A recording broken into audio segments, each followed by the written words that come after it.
एक बादशाह ने रात को गीदड़ों की आवाजें सुनी तो सुबह वजीरों से पूछा कि ये क्यों शोर कर रहे हैं, क्या वजह है। तो उस वक्त के वजीर अक्लमंद होते थे, उन्होंने कहा जनाब खाने पीने की तंगी है इसलिए फरियाद कर रहे हैं। तो हाकिम वक्त ने ऑर्डर दिया कि इनके खाने पीने का बंदोबस्त किया जाए।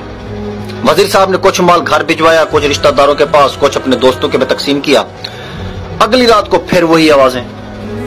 तो सुबह बादशाह ने वजीर से फरमाया कि कल आपने सामान नहीं भिजवाया था। तो वजीर ने फौरी जवाब दिया कि बादशाह सलामत भिजवाया था। तो इस पर बादशाह ने कहा कि फिर ये शोर क्यों। तो वजीर ने कहा जनाब सर्दी की वजह से ये शोर कर रहे हैं। तो बादशाह ने ऑर्डर जारी किया कि बिस्तरों का इंतजाम किया जाए। वजीर ने हस्ब आदत कुछ बिस्तर घर भेज दिए, कुछ रिश्तेदारों और दोस्तों में तकसीम कर दिए और कुछ अपने चहीते लोगों में तकसीम कर दिए। जब रात आई तो बदस्तूर आवाजें।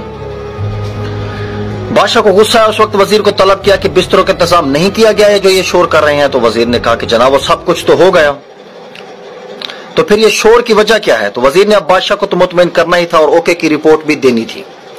तो वो बाहर गया कि पता करके आता हूं। वजीर जब वापस आया तो मुस्कुराहट लबों पे सजाए अदाब अर्ज की और कहा कि बादशाह सलामत ये शोर नहीं कर रहा है बल्कि आपका शुक्रिया अदा कर रहे हैं और रोज करते रहेंगे।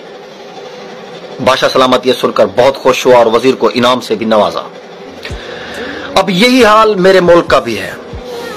यहां दुश्मन से ज्यादा मुहाफिज से खतरा है, बीमारी से ज्यादा तबीब से खतरा है, मुजरिम से ज्यादा मुनसिफ से खतरा है।